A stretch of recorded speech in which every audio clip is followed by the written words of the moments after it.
Hermanos, qué bendición encontrarnos.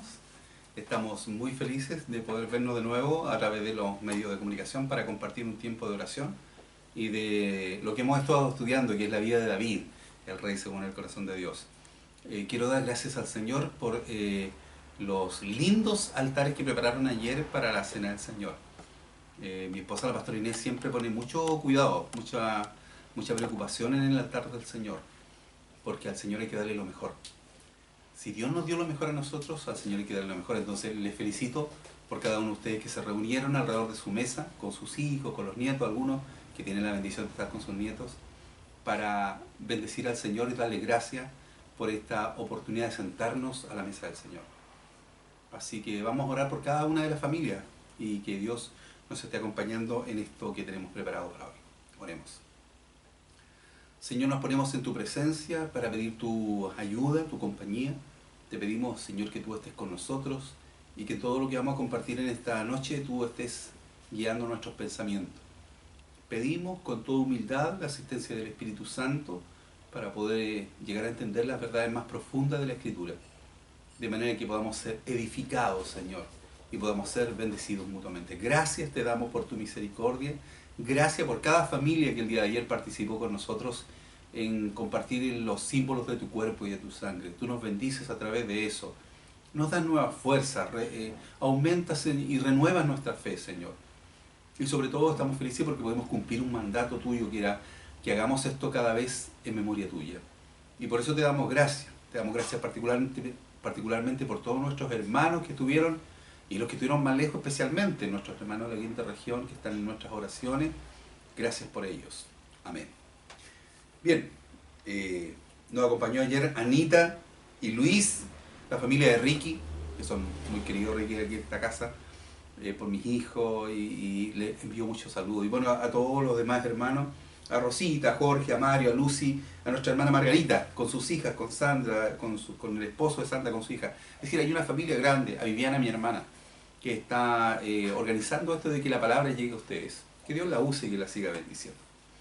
Bien, vamos a la lectura de nuestro texto para el día de hoy, que está en el libro de 1 Samuel capítulo 23, del versículo 7 al 12. 1 Samuel 23, del 7 al 12. Y vamos a leer esta porción de la Biblia que dice de la siguiente manera. Dice, y fue dado aviso a Saúl que David había venido a Keila. Y entonces dijo Saúl, Dios los ha entregado en mi mano, pues se ha encerrado entrando en ciudad con puertas y cerraduras. Y convocó Saúl a todo el pueblo a la batalla para descender a Keila y poner sitio a David y a sus hombres. Mas entendiendo David que Saúl ideaba el mal contra él, dijo a Abiatar, sacerdote, trae el efod.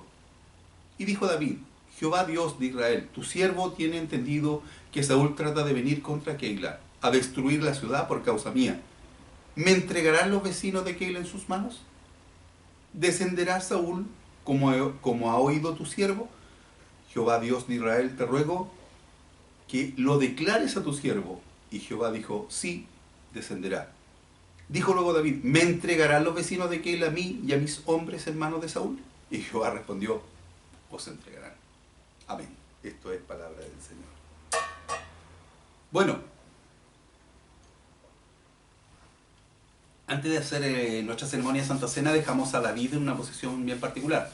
Si recuerdan un poquito los que han seguido la secuencia de estos estudios, estas meditaciones, David se había apartado, llegó a un lugar que era muy aislado, la cueva de Adulam, y en un estado de tristeza y depresión, como compartíamos el día sábado. Entonces él se queda ahí solo. Pero cuando se enteran sus seres queridos, sus familiares, su mamá, su papá, que está solo, hacen lo que hace toda familia, van a apoyar a David, que se supone que era un personaje importante en el gobierno de Saúl, pero en este momento estaba huyendo. Y llegan, aparte de su familia, la Biblia describe a aquellos que tenían las peores condiciones. Y dice, y se juntaron con él los afligidos y todos los que estaban endeudados y todos los que se hallaban en amargura de espíritu, y fue hecho jefe de ellos y tuvo consigo como 400 hombres. Y aquí nosotros narramos que huyendo David se encuentra entonces en una situación en que no tiene nada, está en depresión. Y el Señor, aparte de estar él triste, le junta a otros mucho tristes para que se haga jefe de ellos. Y David tiene una actitud de recibirlos a todos, una actitud que es digna del Evangelio del Nuevo Testamento. Así como los desposeídos, los tristes seguían al Señor Jesús, así también todos estos tristes siguen a David. Bueno, en esta narración nosotros contamos que David en su ida pasa a un lugar donde está el arca del Señor, y Ahimelech, que es el sacerdote, que no sabe en lo que anda David, le ofrece un poco de pan. David pregunta si hay algún arma, le entregan la espada de Goliat, que él había derrotado, y entonces David se va con estos implementos huyendo. Por supuesto, el sacerdote nunca supo qué andaba haciendo David. Pensaba que era alguna misión secreta. Sin embargo, este David ya está en posesión de un nuevo ejército. Toda esta gente que no valía nada, él los tiene, él los apoya, él los entrena, los prepara como una nueva fuerza militar. Y David se hace de estos 400 hombres que lo acompañan a todas partes. Son los fieles, son los que están con él, son los que lo van a apoyar en todas circunstancias. Y son los mejores, porque nos llegan en un momento de éxito.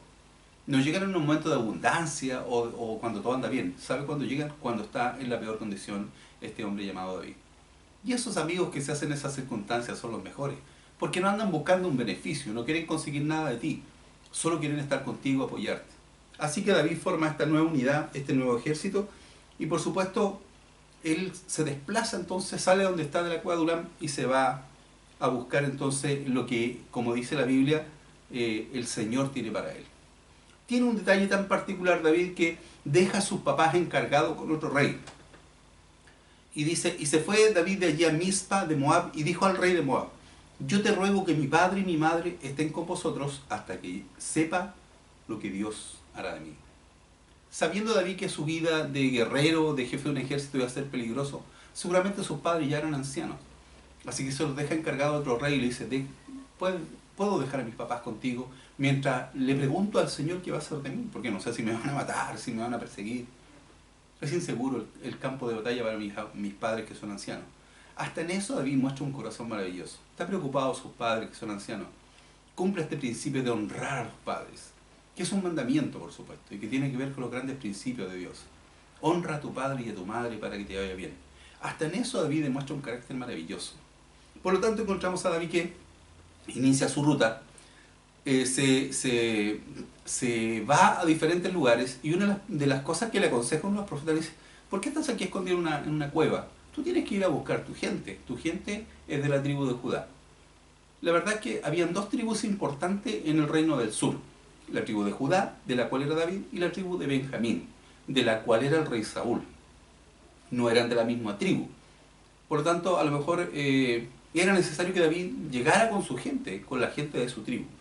Y estando en esta circunstancia, entonces, Saúl es informado por Doeg, un siervo de él, que vio cuando David pasó a hablar con el sumo sacerdote, que David había andado por ahí y que le habían dado pan y que le habían pasado una espada. Y este hombre, ya estando muy alejado de la voluntad de Dios, Saúl siendo un hombre desechado por Dios, porque ya se había apartado de la voluntad de Dios, suma a un pecado y otro pecado, y cada vez pecados más grandes. Manda a buscar a este sacerdote, a Ahimelech, con todos los sacerdotes que tenía entonces, y dice la Biblia que lo acusa, por supuesto, de conspiración. Y cuando lo acusa de conspiración le dice: tú apoyaste a David. Y la verdad es que el sacerdote no tenía idea que David estaba peleado con Saúl. Cuando David llega no le informa. Lo mencionamos cuando contamos esa parte de la vida de David, que David no le quiso decir. Al contrario, le mintió, le dijo: voy en una misión secreta de Saúl. Así que este sacerdote era inocente. Sin embargo, este hombre, el rey Saúl, manda a asesinar a todos los sacerdotes que vinieron. ¿Por qué le ordena venir a todos los sacerdotes? Y los manda a asesinar. El 22:17 de Primera de Samuel dice lo siguiente: entonces dijo el rey a la gente de su guardia que estaba alrededor de él: volveos y matad a los sacerdotes de Jehová, porque también la mano de ellos está con David.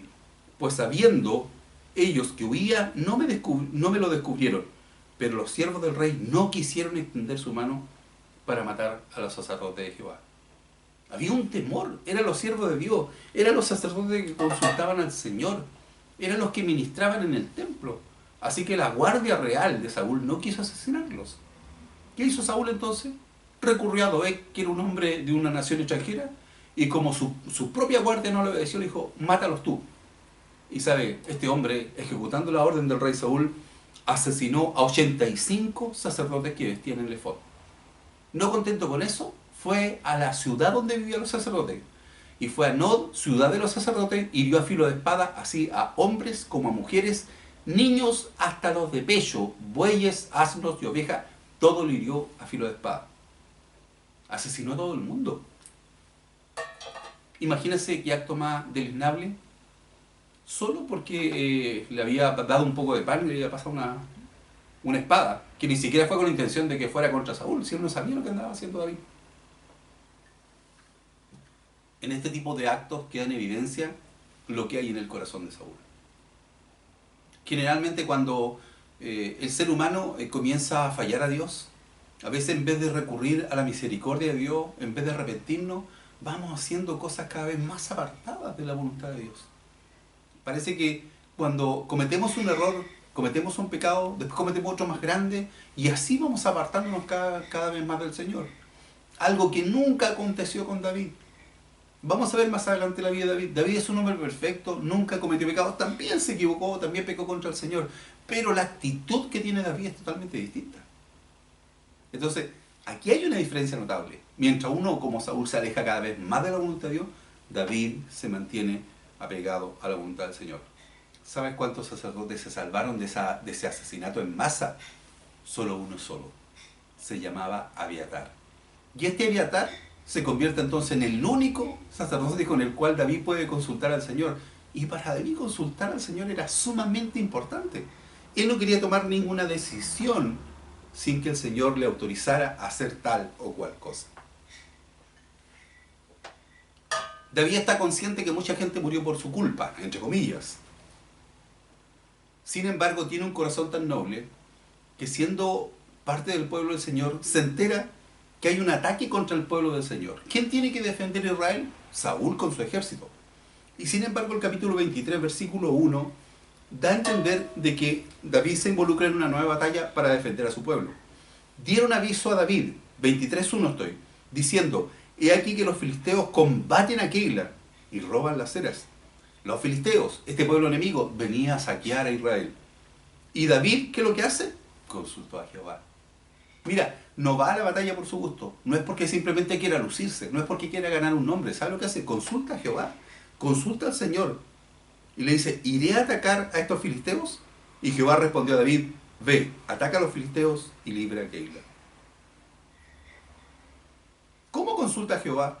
¿Acaso tiene un teléfono y llama al Señor? ¿Tiene un celular y dice: Señor, ¿qué hago?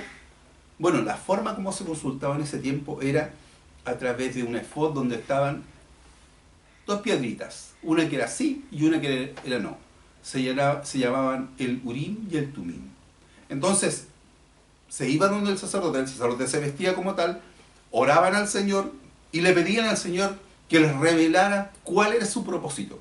Y el sacerdote pedía que la voluntad de Dios se ejecutara al preguntar a esas piedras. Y si David decía: voy a pelear con Keila, metió la mano entonces en su efod, el sacerdote sacó la piedrita y decía: sí, tienes que ir, el Señor dice que vaya.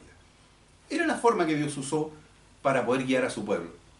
Pero sucede que David ya no estaba solo, andaban 400 hombres con él. Y dice: pero los que estaban con David le dijeron: he aquí que nosotros aquí en Judá estamos con miedo. Aquí sin ir a la guerra estamos asustados. ¿Cuánto más si fuera Keila contra el ejército de los filisteos? Ellos son un ejército armado, nosotros estamos recién empezando a aprender a pelear contigo. Entonces David volvió a consultar a Jehová. Y Jehová le respondió y le dijo: levántate, desciende a Keila, pues yo entregaré en tus manos a los filisteos. ¿Y qué hizo David? Le dice: vamos. El Señor me dice que vaya. Mira qué importante la actitud de este hombre que aún no es coronado rey. Es rey por la voluntad de Dios. Es rey porque tiene la unción del cuerno sagrado, pero todavía no le han puesto la corona en la cabeza. Sin embargo, él, antes de tomar cualquier decisión, consulta al Señor. ¿Cuántas tristezas, cuántos errores nos podríamos evitar? ¿Cuántas decisiones equivocadas tú y yo podríamos haber evitado en nuestra vida si lo hubiéramos consultado al Señor? Pero ¿cuántas veces tomamos nuestro camino sin preguntar? David va y le pregunta 2 veces al Señor: Señor, voy a pelear por esta gente, voy a defender a estos ciudadanos de la ciudad de Keila, que son mis conciudadanos que están siendo atacados. Y el Señor 2 veces le dice: anda a pelear porque yo te voy a dar la victoria. Así que fue David con sus soldados a pelear con los enemigos del Señor, que eran estos filisteos. Y dice, aconteció entonces, y aconteció que cuando Abiatar, hijo de Ahimelech, huyó siguiendo a David a Keila, descendió con el efod en su mano. Y fue dado aviso a Saúl que David había venido a Keila. ¿Qué hace David? Va a Keila, la defiende, es una ciudad amurallada, gana la victoria, derrota a sus enemigos. Y esta derrota a David le significa, por supuesto, un montón de beneficios. Fue David con sus hombres a Keila y peleó contra los filisteos, se llevó sus ganados y les causó una gran derrota y libró David a los de Keila. Es decir, aumentó la riqueza de este ejército de David porque derrotó a sus enemigos. Y fue recibido por los de la ciudad, le dieron las gracias, recibió aplausos, se convirtió en un hombre nuevamente querido y apreciado. Y por supuesto está ahí y Saúl se entera que está en Keila. Saúl se prepara para atacar esa ciudad. Entonces, nuevamente, David, sabiendo que está en un lugar que está rodeado de murallas, sabiendo que su ejército en formación está en peligro, vuelve a consultar al Señor. Entonces, mira qué interesante. David no toma ninguna decisión sin preguntarle al Señor. David no se toma ninguna libertad sin que el profeta, que en este caso el sacerdote Abiatar, le consulta al Señor. Señor, ¿será tu voluntad? David pregunta si realmente nos quedamos aquí o nos vamos de este lugar. Y dice que David mandó a buscar a Abiatar y le dijo, trae el efod para consultar al Señor, porque así como Dios me dio respuesta, si pelear o no pelear y me dio la victoria, quiero volver a consultar al Señor. Y dice la Biblia, y aconteció, dice, y dijo David, Jehová Dios de Israel, tu siervo tiene entendido que Saúl trata de venir contra Keila a destruir la ciudad, lo que leíamos al principio. Y le pregunta, ¿me entregarán los vecinos de Keila? ¿Vendrá Saúl a pelear conmigo? Dos preguntas. Entonces primero el Señor dice, sí, Saúl viene contra ti. Mira qué mejor servicio secreto. Dios mismo le está advirtiendo que su enemigo viene. Y después le pregunta una cosa que resulta súper extraña. David dice, bueno, y si rodean esta ciudad, los de Keila, que son el pueblo que yo acabo de defender, defendí a sus hijos, a sus hijas, a sus niños, le liberé la comida, evité que los saquearan. Si viene Saúl, ¿ellos me van a atacar y me van a entregar a Saúl o no? Y mira qué cosa más extraña. Los de Keila son un pueblo absolutamente malagradecido. Y eso dice, ten cuidado con los de Keila. Porque si Saúl le ofrece dinero o algo para que te entregue, ellos te van a matar a tu gente y te van a entregar. El Señor le revela a David esta situación. Pero ya David se ha hecho de una fama y es un hombre inteligente. Por lo tanto, en cuanto al Señor le advierte que viene Saúl, lo que hace es desocupar la ciudad. ¿Cuántos hombres acompañan a Saúl? Aparece en el capítulo 23, versículo 13. David entonces se levantó con sus hombres, que eran como 600, y salieron de Keila y anduvieron de un lugar a otro, y vino a Saúl la nueva de que David se había escapado de Keila y desistió de salir. Mira, partió con 400, ya tiene 600. ¿Sabe por qué? Porque la gente conoce el corazón de David. David es un buen líder, está con ellos, se preocupa de ellos, es un pastor realmente. Entonces, si nos retraemos un poco a cuando el Señor lo elige entre sus hermanos, para los que no han visto esa explicación del texto bíblico, pueden recurrir al YouTube. En el YouTube está Pastor José Ortiz y CCP, están todos los sermones. Y hay un sermón, por supuesto, donde David es ungido rey. Vienen todos sus hermanos grandes y sin embargo el Señor dice, no quiero ninguno grande, no quiero ninguno maceteado. Quiero al chiquitito, ese que ni siquiera está en la lista de eso. ¿Por qué lo quería? ¿Sabe por qué? Porque era un buen pastor. El Señor para su pueblo ya no quería un tirano, quería un buen pastor, que cuidara sus ovejas. Y estas ovejas se dan cuenta que David es un buen pastor. Por lo tanto tiene 400, pura gente triste, pura gente débil, gente que está amargada de la vida, que está fracasada, que le ha ido mal, y se reúnen con David. Y después viene otro y otro, y ya no son 400, ya son 600 los hombres que acompañan a David de todas partes. Y están dispuestos a dar su vida por su líder. Porque él va a todos con ellos, porque él los defiende, porque es afectivo, porque está preocupado toda la gente, porque es generoso, porque asume batallas que no tiene por qué asumir para defender a los débiles. Tiene un buen corazón. Es un rey según el corazón de Dios. Así que aparece aquí David ya con un grupo importante de personas.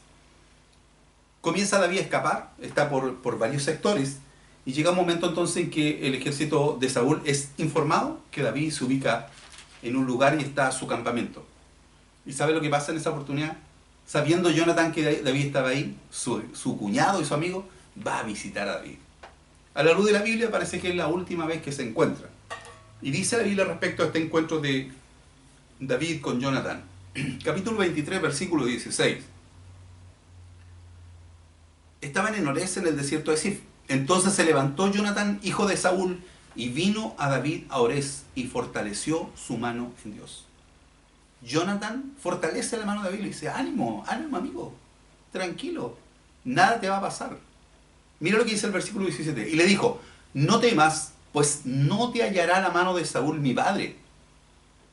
Y tú reinarás sobre Israel, y yo seré segundo después de ti. Y aún Saúl mi padre así lo sabe. Y ambos hicieron pacto delante de Jehová, y David se quedó en Orés, y Jonathan se volvió a su casa. Hasta Jonathan reconocía que el verdadero heredero del trono, la persona que tenía que hacerse cargo del gobierno de Israel, no era él, que era el hijo de Saúl, sino que era David. Y le dice, y yo estoy contento que tú seas rey, y estoy seguro que tú vas a ser rey. Y cuando tú seas rey, yo voy a ser tu ayudante. Mira qué generosidad de Jonathan. Ve la gracia de Dios sobre él, ve la unción de Dios sobre él, ve su corrección, ve su buena actitud. Se da cuenta que nunca ha actuado de mala manera. David siempre ha tenido un buen corazón, porque la vida siempre resulta así. Cuando tú tienes un buen accionar, un buen corazón, al final Dios siempre te va a bendecir. Siempre te va a rodear de gente que te apoye, que te ame, que reconozca lo que tú has hecho, que pueda acompañarte en los momentos de dificultad. David está rodeado ya no de 400, de 600 hombres que lo aman y que lo apoyan. Y más encima, el hijo de su mayor enemigo le dice, yo estoy feliz que tú vayas a ser el rey. Y Saúl sabe que yo pienso así. Mi padre sabe que cuando él muera, tú vas a ser el rey. Y yo voy a ser el segundo después del rey. Entonces encontramos esta relación de amistad tan extraordinaria entre estos dos cuñados que se aman entrañablemente. De esa manera entonces encontramos cómo evoluciona la vida de David huyendo de Saúl. ¿Por qué tiene que huir David? ¿Qué ha hecho de malo? ¿Cuál ha sido su crimen? Su crimen es que la gente lo ama, la gente lo respeta, la gente le hace canciones donde canta las glorias a las hazañas de David, la gente lo reconoce, la gente le tiene aprecio. Y eso para Saúl es inaceptable. Es inaceptable que la gente lo alabe y lo reconozca más que a él. La envidia lo consume y por supuesto hace que su corazón sea tan endurecido y se aparte tanto de la misericordia de Dios, que habiendo sido un rey elegido por Dios, está tan lejos del Señor que incluso manda asesinar a todos los sacerdotes de ese tiempo, con sus hijos, con sus familias, con sus bebés incluso. Ese tremendo pecado cometió Saúl y Dios ya lo había desechado. Sin embargo, aún así él no recapacitó. Entonces podemos entender a la luz de esto por qué el Señor dice de David que es un rey según el corazón de Dios. El término del capítulo 23 narra cómo David va escapando. Cada vez que David iba por un valle, Saúl iba por el otro. Nunca lo podía pillar. Y era evidente porque el Señor lo protegía. ¿Pero qué tenía David? David nunca tomaba una decisión sin consultar al Señor. Yo creo que si hay una lección que sacar de esta parte de la vida de David, es que en la adversidad, en los momentos difíciles, cuando todo está complicado, cuando te amenazan las condiciones externas, qué bueno es consultar al Señor. No tomes decisiones por la cuenta tuya. Pregúntale al Señor si es su propósito. Hay muchas dificultades, pena o tristeza o fracaso que nos ahorraríamos si primero le consultáramos al Señor. Por lo tanto, el versículo 26 del capítulo 23 dice que David no quedó en buena condición militar. Dice, y Saúl iba por un lado del monte y David con sus hombres por el otro lado del monte, y se daba prisa a David para escapar de Saúl. Mas Saúl y sus hombres habían encerrado a David y a su gente para capturarlo. En esta oportunidad los tienen absolutamente rodeados. David no tiene por dónde escapar, no hay ninguna oportunidad. Saúl ha cubierto todas las salidas estratégicas que David tenía. David conocía bien el terreno, pero esta oportunidad está cubierto, no tiene para dónde huir. ¿Y sabe lo que sucede? Dice, entonces vino un mensajero a Saúl diciendo, ven luego, porque los filisteos han hecho una irrupción en el país. Cuando Saúl estaba a punto de echarle el guante a David, le llega un mensajero y le dice, Están atacando el país en otro lado. Los filisteos están atacando nuestro país. Y Saúl, que tiene la obligación de defender a su patria y a su nacionalidad, está obligado a retirar el ejército para ir a defender al lugar donde se han infiltrado los filisteos. Y nuevamente la vida de David es guardada. Mira qué interesante.